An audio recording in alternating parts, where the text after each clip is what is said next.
how to get row echelon form, how to get a reduced row echelon form, right. And we said that these row operations can be achieved by elementary matrices. Pick up the suitable order elementary matrix and pre-multiply A with that matrix, you will get that operation. Okay, right. So, we can write another theorem that let us specialize this to a square matrix. Suppose you have got a square matrix n cross n, okay, and you look at its reduced row echelon form. What are the possibilities? Number of columns is equal to number of rows. So, one possibility is the number of pivots that R is equal to n, right. That means every column will have a pivot, right.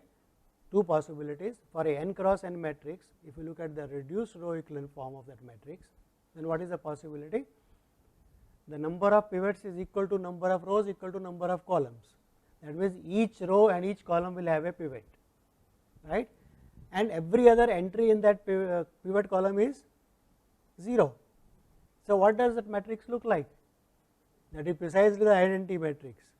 So, one possibility for a square matrix, when it is reduced to row echelon form, reduced row echelon form, when it is transformed to reduced row echelon form, that form is identity matrix, that is one. Or what is the possibility? Number of pivots is less than n, right. One was equal to n, other is less than n. That means what? That means at least one row at the bottom must be 0. It cannot be more than, it cannot be equal to n, it can be at the most n minus 1. So, there are only n minus 1 pivots. That means at least one bottom row should be equal to 0, right. So, there are two possibilities for a square matrix in the reduced row echelon form. Either the reduced row echelon form is identity, or at least it will have one row at the bottom which is all 0, right. Okay. The proof is rather obvious, because once we do those operations, right, it only depends on the number of. So, if the number of pivots is that p less than n, then n minus p rows at the bottom will be all 0, right. And you can see that on that portion of the matrix where pivots are coming, that will be identity, that portion will be identity matrix, okay, right. P cross p on the left side will be identity. So, let us now, how is that useful? We are going to give an application of it. So, let us start defining what is called the invertibility of a matrix. You all must be knowing that already. Where invertibility is defined only for square matrices. It is something to do with multiplication. Like for numbers, every number which is non-zero, right, say alpha, has a multiplicative inverse 1 over alpha. Product gives you 1, right. So, in matrices, for addition we already have identity, right. If m cross n matrix A, you add a matrix m cross n which is all zeros, that do not change the matrix, right. So, that is additive identity for the matrices of order m cross n. When you want to multiply, so you can multiply on the left as well as on the right. So, for example, for number 1 over alpha into alpha is same as alpha into 1 over alpha, multiplication is commutative, but matrix multiplication is not commutative. A into b need not be equal to b into a. First of all, a into b may be defined and b into a may not be defined for rectangular matrices. Even if it is defined, they may not be equal, right. So, to say that something like inverse exists, we have to put a condition that A is a square matrix of order, any order. We say A is invertible if there is a matrix B, say that A into B and B into A both are defined, they will be defined if B is also of the same order as the matrix A, right, are defined and equal to identity matrix. A into B multiplied, that means multiplying A on the right side by B or multiplying A on the left side by B, both products should be equal and equal to identity matrix. In that case, we say the matrix, this matrix A is invertible, right, and this matrix B we call as inverse of A. the B is called A inverse. I am saying A inverse, but one can show very easily that if one such exists, it has to be only, it is unique. That means, if there exists a matrix B with this property, right, then there is only one, there cannot be some other matrix also. So, if A inverse exists, it is unique. So, we call it the inverse of the matrix. So, this I will leave it for you to verify, right, that it is unique. That means, if A into B is equal to B into A also equal to A into C and C into A equal to identity, then B must be equal to C. Next, if A and B are invertible, so these are properties of invertible matrices. If A and B are invertible matrices and you are able to multiply them, right, that means what? They are of the same order. Then A into B is also invertible. Product of invertible matrices is again invertible, and the inverse of the product is product of the inverses. So, A B inverse is same as order is interchange B inverse A inverse. So, that helps you to compute inverses of products for invertible matrices. So, this also you should verify. Now, let us look at elementary matrices, these three elementary matrices. What were the elementary matrices? We took an identity matrix, right. For example, we interchange ith row with the jth row, we got an elementary matrix. Is that matrix invertible, the new one that you get? Is that invertible? Intuitively it should be, because I can reverse that operation, right. And what is that operation? Multiplying on the left by some matrix, right. So, if I invert that, if I added, I have interchange, I can again interchange, what I will get back? Identity, right. So, elementary matrices, they are all reversible operations, right. Interchanging ith with j is same as reverse j with I, adding one jth row to I, right, subtracting back, okay, multiplying by a scalar non-zero. That is why we said non-zero. There are two reasons. One, in the equations, that equation may become 0, data may be lost. Another thing now comes here, if you are multiplying a row by a non-zero scalar to get that elementary matrix, then you can multiply by 1 over of that, will get back the identity matrix, right. So, all these elementary, three elementary matrices, three types of elementary matrices are invertible matrices, they are special matrices, they are all invertible, right. So, for example, we have written here that if you take EJK, and what is the inverse of that, right. So, inverse of that is it should be Kj here, there is a typo, it should be Kj, interchange again Kj. So, for example, Ej lambda, that means you are multiplying jth row by lambda. So, divide jth row by lambda, that is the inverse. So, inverse operations. So, all elementary matrices are invertible matrices, and keep in mind what is our definition of invertibility. It says there is a matrix B, so that A into B is same as B into A is equal to identity. Later on we will see other definitions of invertibility also, okay, but we are starting with a definition that like numbers, right, for every non-zero number alpha there is inverse 1 over alpha, multiply alpha times 1 over alpha is equal to 1 over alpha times alpha equal to 1. Similarly, so matrix is, if given a matrix A, if there is a matrix B, say that AB is equal to BA is identity, then we say A is invertible and B is called the inverse of A, it is unique. Clear? Okay. So, now let us look at now start relating invertibility with elementary matrices. So, theorem says a square matrix A is invertible if and only if, is a necessary and sufficient condition, says it is a product of elementary matrices. If a matrix can be split as a product of elementary matrices, that obviously each elementary matrix is invertible, right.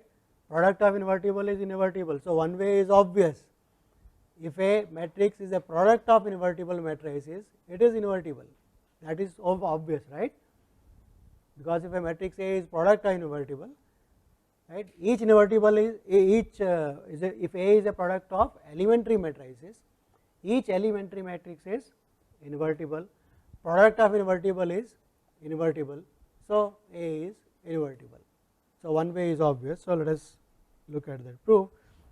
So, suppose A is a product of elementary matrices, A is this is the product, then what is the inverse? So, I can multiply, okay. Both will be equal to identity, okay, because if this is A, I multiply on the left by E n inverse, this E n will be gone, I bring E n minus 1 inverse on the left side, what will be left is identity. So, that is equal to this, and similarly the other one, okay, on the left side or right side you can go on bringing inverse one by one, because they are all invertible matrices. So, that says if A is product of these elementary matrices, then what is its inverse?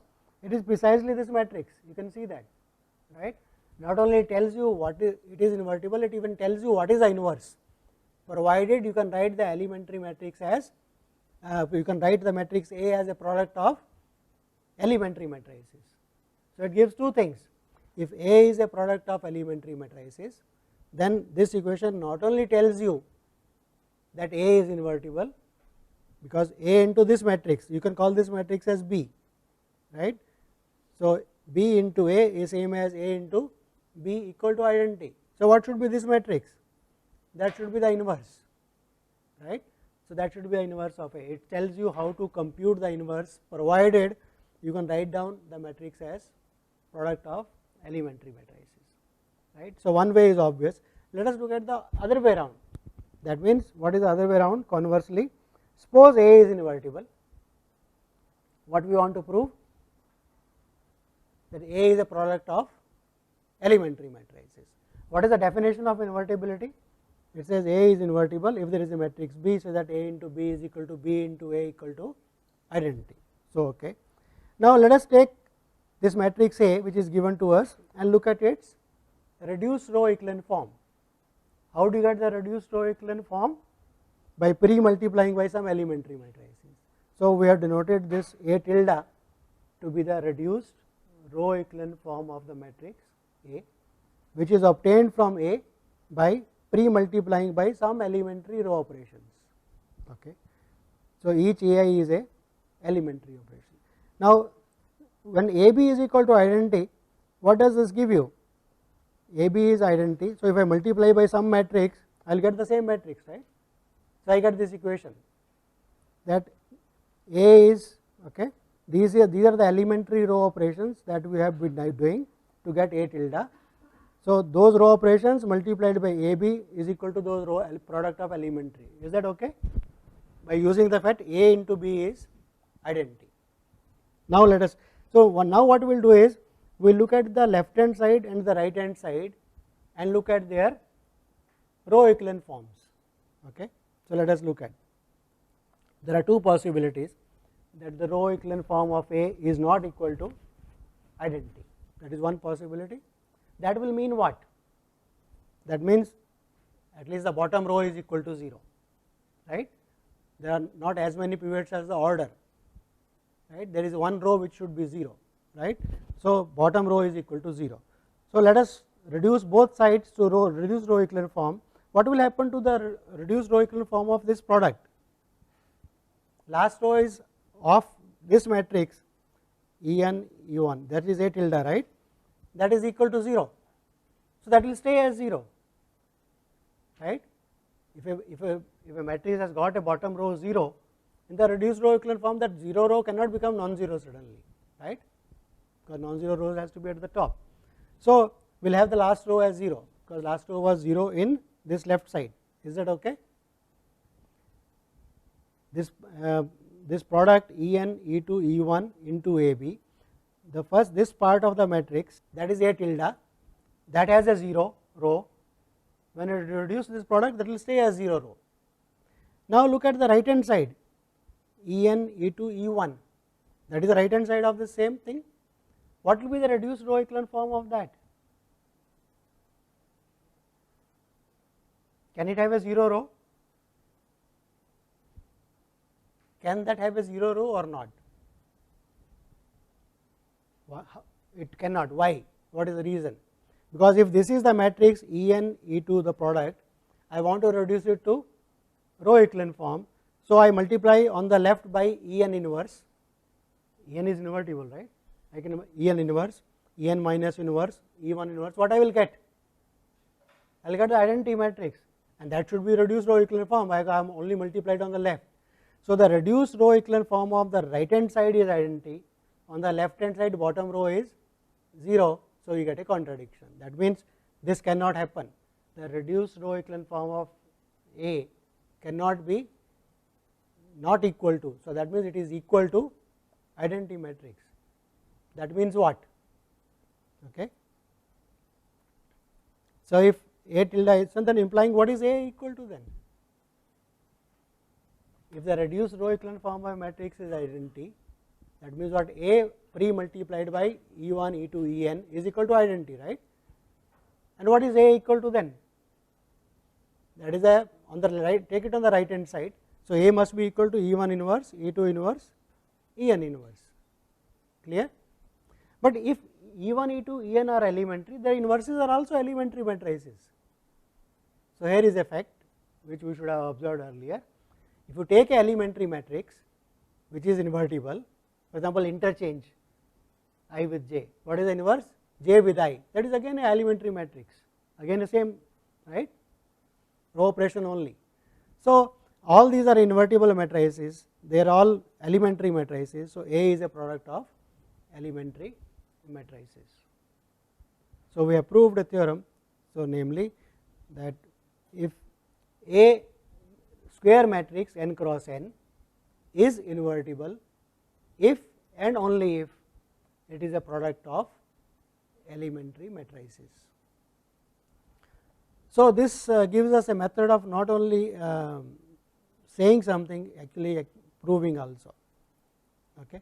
So, let us go ahead and look at some more examples. So, we are going to look at, so we proved that A is invertible if and only if A is a product of invertible matrices, right. So, let us start with some matrix. So, let us start with some matrix A which is n cross n. So, what we want to do? We want to check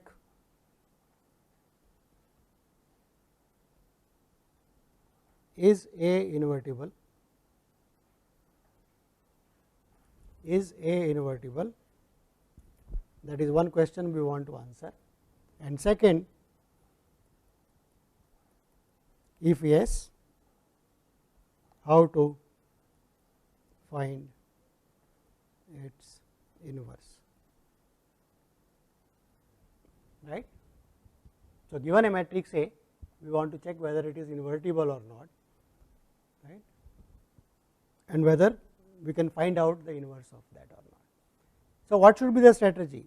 It says A is invertible if and only if it is a product of invertible matrices, right, and in that case its row echelon form we saw should be equal to identity, right.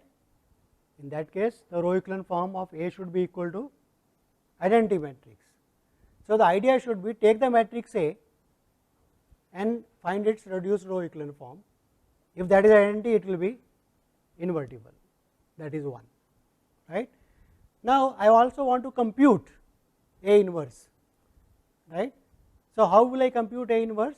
We just said that if you take a matrix A, right, if so, if A is the matrix, right, and A tilde is E n minus 1, E2 and E1. So, let I am just revising again what we proved in the theorem. If this is so, right, is the reduced row echelon form of A, that should be equal to identity, right, that should be equal to identity. So,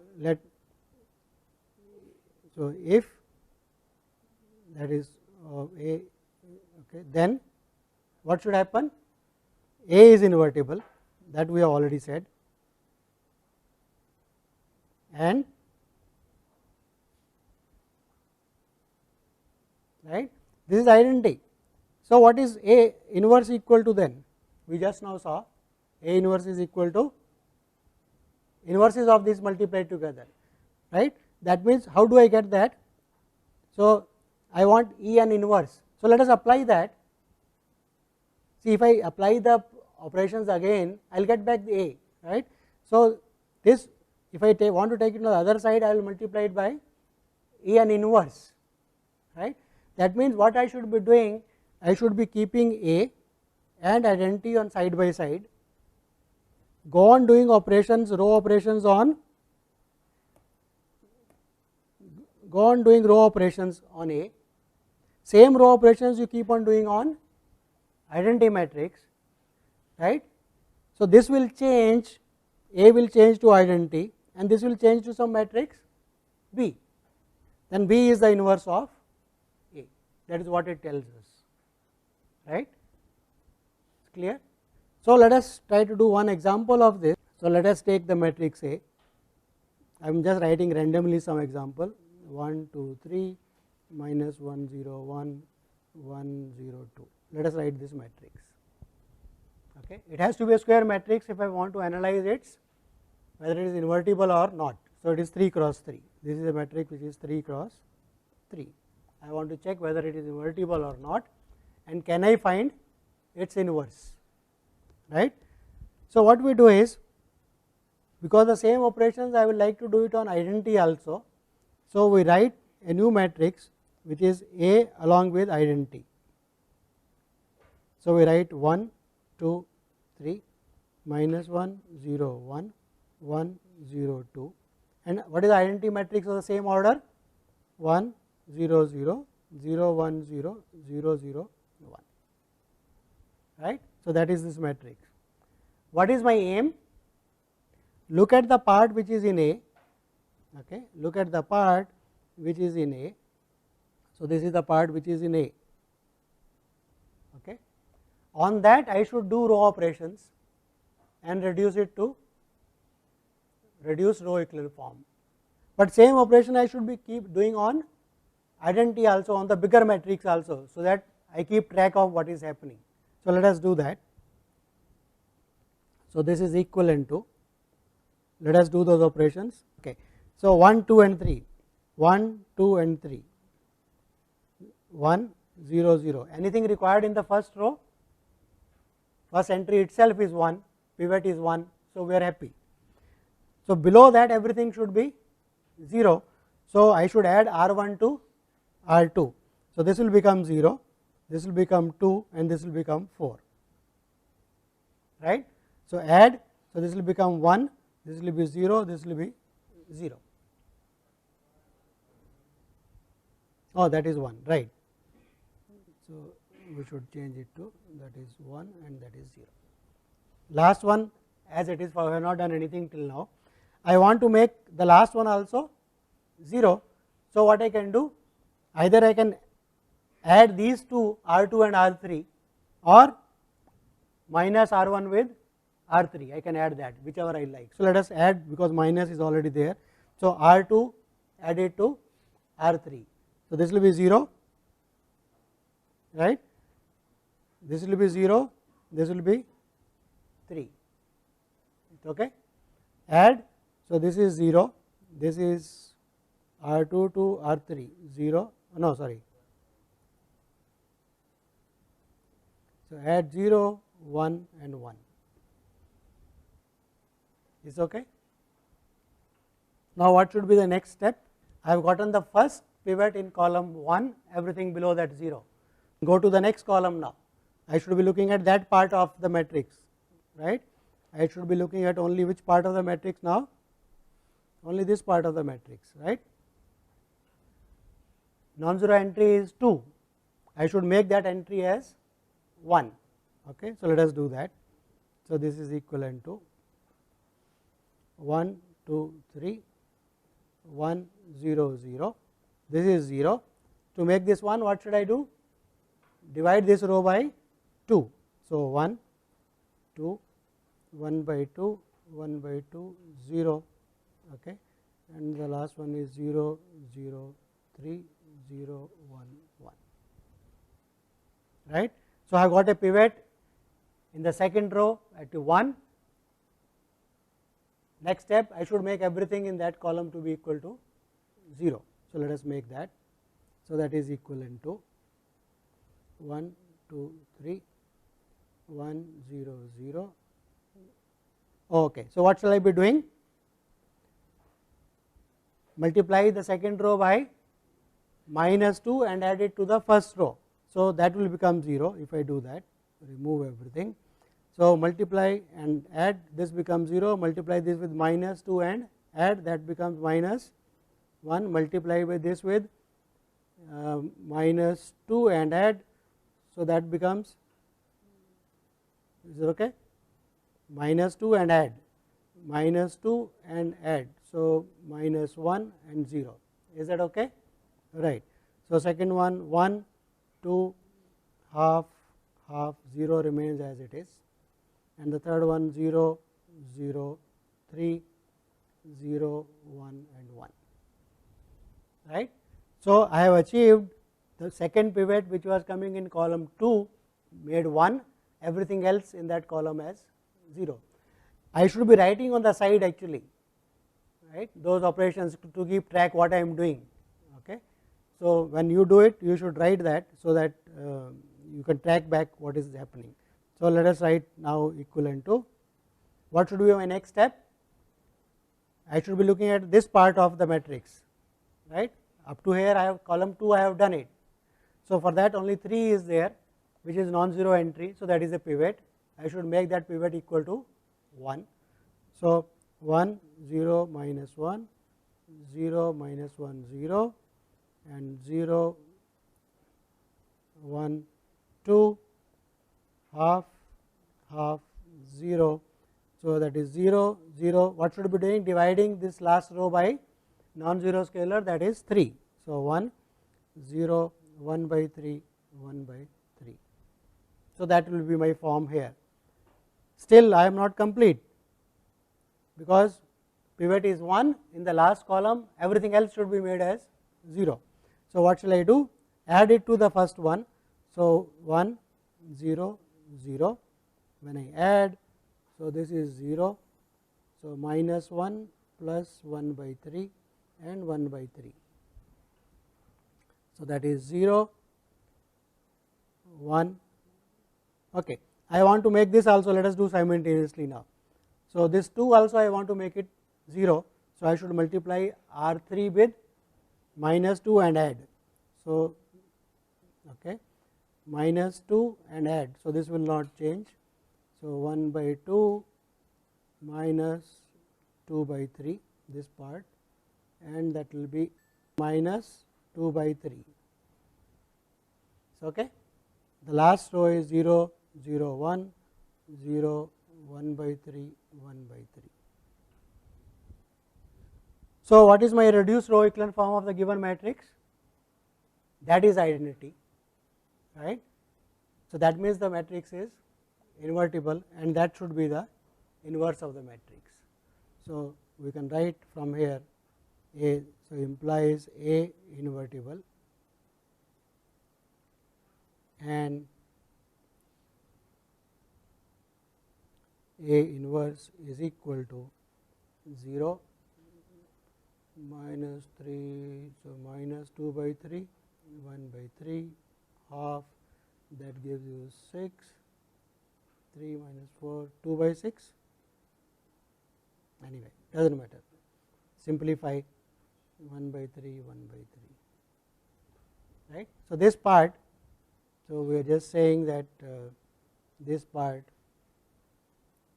is precisely the inverse, right. So, this method So, this theorem which we proved that A is invertible if and only if it is a product of elementary matrices, that not only tells us to check whether a matrix is invertible or not, at the same time it gives us a algorithm for finding the inverse also, right, checks and finds both, right. So, what you do, take the matrix A, along with it write identity matrix of the same order, right. So, you will get a bigger matrix whose number of rows will be same, but number of columns will be doubled, right. Now, go on doing elementary row operations on the A part of the matrix. Idea should be to reduce it to reduced row echelon form, but do the same on the bigger matrix itself, right, not only on part A, on the part of identity also. So, that will transform identity matrix into something. If your transformed matrix, the reduced row echelon form of A is identity, then in the last step you can say that that is invertible. If it is not, then A is not invertible, right. If it is identity, then the transformed matrix identity which has changed to, that will be the inverse of the matrix, right.